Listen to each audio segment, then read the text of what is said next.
अस्सलाम वालेकुम वरहमतुल्लाहि वबरकातुहू। अल्लाहुम्मा सल्ली अला मुहम्मद व बारिक वसल्लिम अलैहि। मैं हूँ बशीर अहमद। कैसे हैं आप लोग? ठीक ठाक। हज व उम्रा का महीना है। लोग हज के लिए जा रहे हैं, उम्रे के लिए जा रहे हैं। कोई एक हज करता है, कोई दो हज करता है, कोई एक उम्रा करता है, कोई दो उम्रे करता है, कोई तीन उम्रे करता है। अपने साहिब इस्तेदाद से लोग जाते हैं।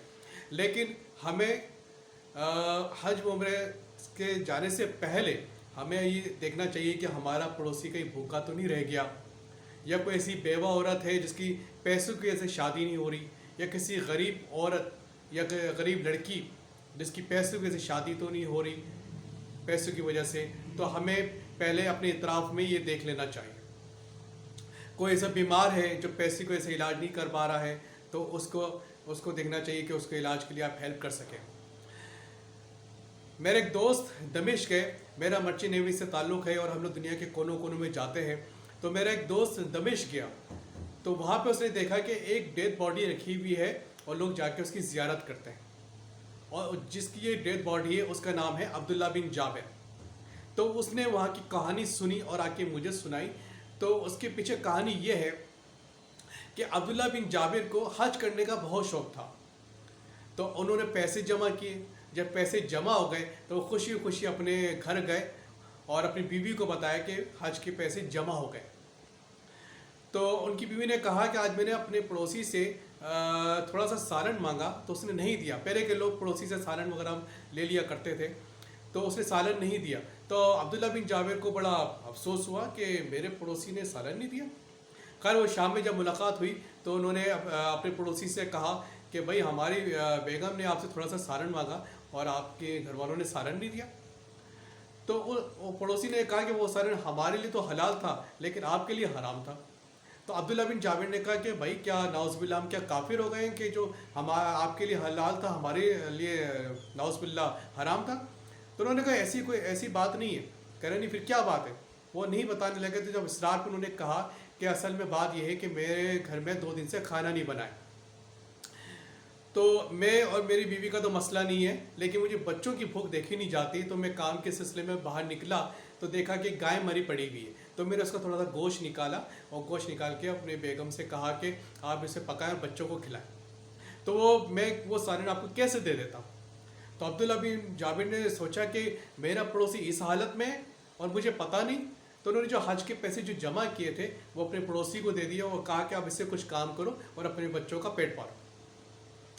अच्छा, ठीक उसी हज के दौरान हज हो रहा था। तो हज के दौरान एक दरवेश हज कर रहा था। तो उसने दिल में सोचा कि दुनिया के कोने कोने से लोग आए हैं, पता नहीं किसका हज कबूल हुआ हो किसका नहीं हुआ हो। तो उसे एक आवाज़ आई कि किसी का हज कबूल नहीं हुआ। तो उसे बड़ा अफसोस हुआ कि मैं लोग कहाँ से आया हूँ, किसी का हज कबूल नहीं हुआ। तो फिर उसे गैब से आवाज़ आई, नहीं ऐसी बात नहीं है। एक ऐसा शख्स जो ये आया भी नहीं उसका हज कबूल हो गया और उसकी बरकत से इन सब का हज कबूल हो गया। तो दरवेश ने कहा भाई ऐसा कौन सा शख्स है जो ये आया भी नहीं उसका हज कबूल हो गया और उसकी बरकत इन सब का हज कबूल हो गया। दरवेश था वो फ़ौरन निकल पड़ा उनकी तलाश में और अपने इल्म से मालूम करते करते उन तक पहुंच गया। देखा कि अब्दुल्ला बिन जाबिर दरख्त के नीचे बैठे हुए। तो दरवेश उनके करीब गया और अस्सलाम वालेकुम कहा और कहा आपको हज मुबारक हो। तो अब्दुल्ला बिन जाबिर ने कहा कि भाई मैं तो हज पे गया ही नहीं। तो दरवेश ने कहा कि तुमने कोई ऐसा काम ज़रूर किया है जिसकी वजह से अल्लाह ताला ने तुम्हें इतना बड़ा मर्तबा दिया है।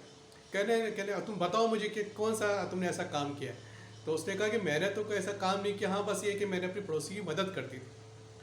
अच्छा, कुछ अरसे के बाद अब्दुल्ला बिन जाबिर का इंतकाल हो जाता है। तो उन्हें तदफीन के लिए लेके जाते हैं। जिस खबर पे उनको डालते हैं तो वो मट्टी उनको ऊपर कर देती। जिस खबर पे उनको दफनाते हैं तो मट्टी उनको ऊपर कर देती। तो लोग बड़े परेशान हुए कि क्या करें। लोगों ने कहा चलो उनको पहाड़ के ऊपर तदफीन कर देते हैं। पहाड़ पे ले गए तो तदफीन की तो फिर उसमें से पानी निकला। सोचे पहाड़ में से कैसे पानी निकल आता है। दरवेश साहब को पता चला कि अब्दुल्ला बिन जाबिर अब दुनिया में नहीं रहे। तो वो उनकी जनाजे में शिरकत के लिए वो पहुँचे। तो जब उन्होंने ये माजरा देखा तो उन्होंने कहा कि भाई मामला असल में ये है कि अब्दुल्ला बिन जाबिर के दिल में हज की बड़ी शिद्दत से ख्वाहिश थी और वो ख्वाहिश अभी भी उनके दिल में मौजूद है मरने के बाद भी। तो वो इस दुनिया से नहीं जाएंगे, आप उनको एज इट इज़ ऐसे का ऐसे ही छोड़ दें।